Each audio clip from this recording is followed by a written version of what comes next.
great thing about Inktense pencils and Inktense blocks is that you can use them on silk.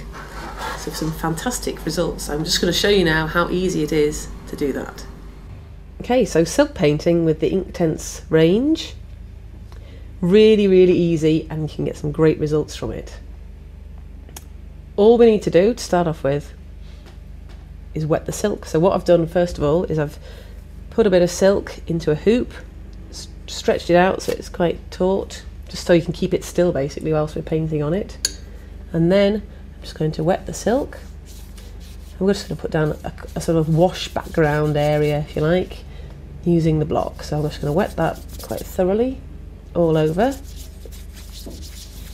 And then I'm going to take the block. What you could do here, you could paint directly from the block with a brush. I've just snapped the block in half a bit, and so you can just literally go straight onto the silk there. It's got beautiful, beautiful bright green there.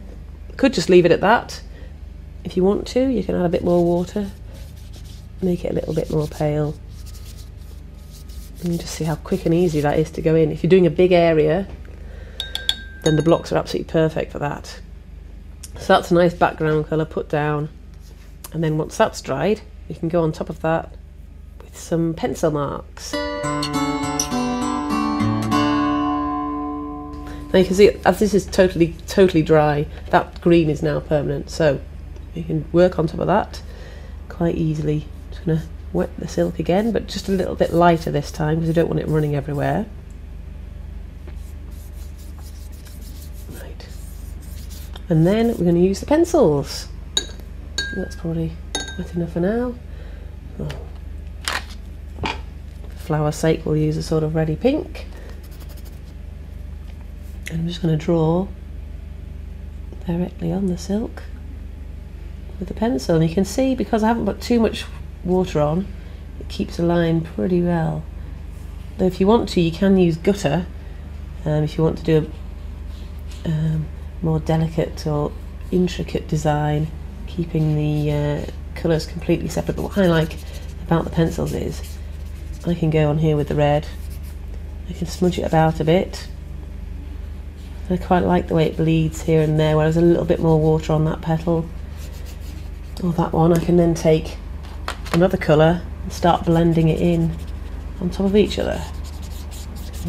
Adding a bit of pink onto here.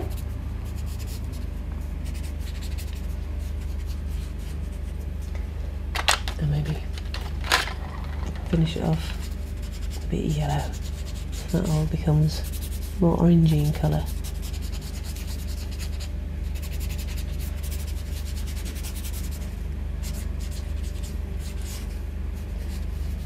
And then of course you can use your paintbrush if you want to smudge things around or just neaten things up a little bit. And what you could do is totally add a bit more pink in if you want to, using the paintbrush directly. If you wanted to add just that little bit of extra colour there. So you can see the difference between this area at the top where the pencil line has stayed quite tight, which is a lot less wet, than this area here. Just depends what kind of effect you want to go for.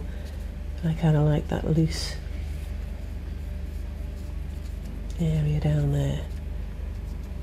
There we go, nice and simple. Once that's dry, that is permanent, and you can wash it 30 degrees in the washing machine and it's going to stay.